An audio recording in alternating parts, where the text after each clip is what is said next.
घायल हूं, इसलिए घातक हूं।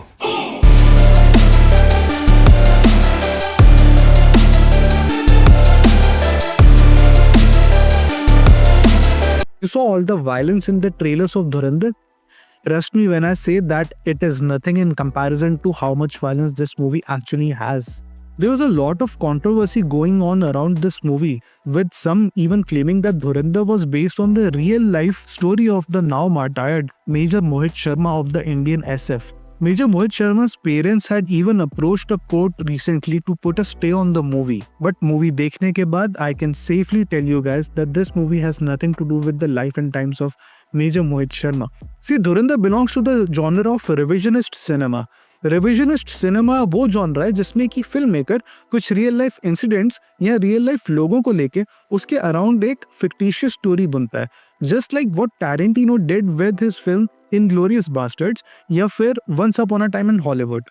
यहाँ पे भी director Aditya Dhar takes the 1999 Kandahar plane hijacking and 26/11 Mumbai attacks और इन इवेंट्स को बैकड्रॉप में रख के he tells a fictitious story about a secret spy who infiltrates into the dangerous ganglands of Karachi, specifically the volatile neighbourhood of Lyari. अब कैसे वो लियारी में घुस के वहाँ की ऑनगोइंग गैंग वॉर्स और पॉलिटिक्स से डील करता हुआ अपने मिशन की तैयारी करता है, this is what Dhurandhar part 1 is all about. अब अगर बिना कोई स्पॉइलर दिए मूवी की स्टोरी की बात करूं तो धुरंधर has a very dense story line. For example game of thrones, जहाँ पे कि मल्टीपल कैरेक्टर्स होते हैं, उनके मल्टीपल एजेंडाज होते हैं, डिफरेंट अलायंसेस होते हैं और उनके सबके अलग अलग एंड गेम्स होते हैं। उसी तरह धुरंधर में भी there are lot of players and a lot of moving elements, जिसका कि ट्रैक रखना कुछ ऑडियंस के लिए शायद थोड़ा सा टीडियस हो जाए, बट ये मूवी आपका अटेंशन डिमांड करती है। फिल्म का जो सबसे पहला ओपनिंग शॉट ही है माधवन के क्लोजअप का, वो ऐसे ऑमिनस म्यूजिक के साथ खुलता है कि you can immediately feel the palpable tension in the air, and such is the beauty of the entire look and feel of the movie, and that is why it is very important to talk about the production and the art department of this film. Kudos to them who have left no stones unturned in transporting us to the world of Dhurandhar. Even जो Lyari city है ना, जिसमें ये पूरी की पूरी movie based है कराची के, ये पूरी की पूरी सिटी, ये पूरा सेट बनाया गया था actually to capture the authenticity of that city and the time. ये जो लियारी का टाउन दिखाया ना फिल्म में, ये एक्चुअली ब्रीडिंग ग्राउंड होता है कराची के सबसे नोटोरियस गैंग लीडर रहमान डकैत का, प्लेड बाय अक्षय खन्ना। इन्हीं के बनाए हुए गन्स और दूसरे वेपन्स जो है वो टेररिस्ट यूज करते हैं इंडिया में बैक टू बैक अटैक करने के लिए। इसी सब को रोकने के लिए R Madhavan, who plays a loose interpretation of Ajit Doval in this film, he hires Ranveer Singh to infiltrate Lyari city and join Rehman Dakait's gang. अब इसकी अगर स्टार कास्ट को टीजर और ट्रेलर में आपने ऑलरेडी देखा है तो हम सबको पता था कि they all are going to bring the A game to this film. Film का ना ओपनिंग में एक एक्सेप्शनली परफॉर्म सीन है आर माधवन का, जिसमें कि बंदा खड़ा हुआ है, वो कुछ कर नहीं सकता है उस टाइम पे, but you can see that anger simmering in his eyes due to the atrocities carried out by these Pakistani terrorists. It is an absolute masterclass in acting without dialogues.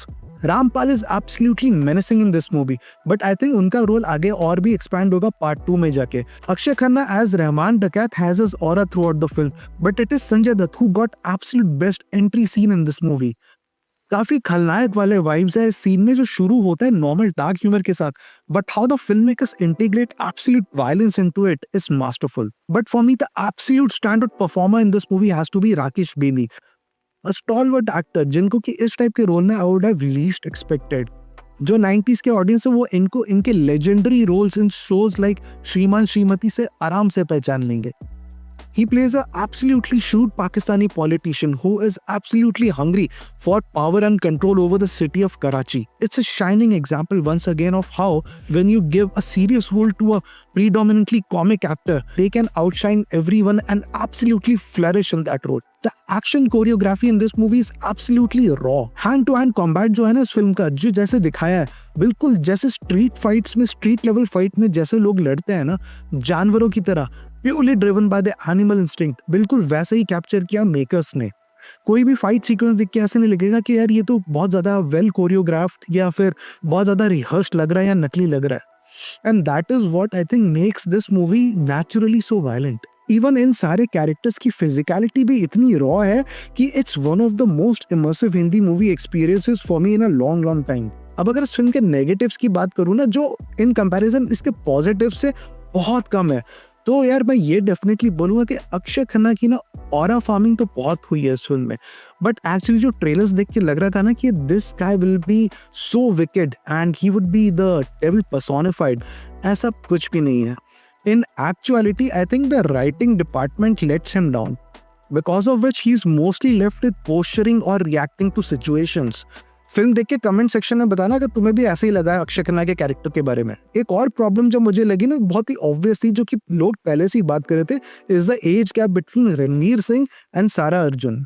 Although ये movie देख के मैं definitely बोल सकता हूँ कि Sara Arjun as a performer has that potential in her, but थोड़ा अटपटा जरूर लग रहा था इन दोनों को साथ में देख के. But I think maybe, just maybe, the makers decided to cast her because जिस सोसाइटी और टाइम की जो ये बात हो रही है इस फिल्म में, उस सोसाइटी में to marry girls very young is I think very normal. Film के इतने डेंस स्क्रीन प्ले होने के बावजूद भी ना ये काफी बार 2-3 बार कम से कम अब्रप्टली इनके लव ट्रैक पे शिफ्ट कर जाती है, जो कि देखने में थोड़ा जारिंग लग रहा था. So finally with Dhurandhar, Aditya Dhar has proved that he is not a one trick pony. Although काफी सारी सिमिलैरिटीज हैं इस फिल्म में और उनकी लास्ट उरी में, जैसे कि फिल्म का जो chapter wise screen play division, and there is also call back to a very famous dialogue from Uri. And finally, the point that everyone was wondering about, is Ranveer Singh actually back with this movie? I would say definitely yes. बंदा role में घुसकर ऐसा गायब होता है कि everything from his physicality to performance, बंदे ने इस बार भी 101% दिया इस फिल्म को.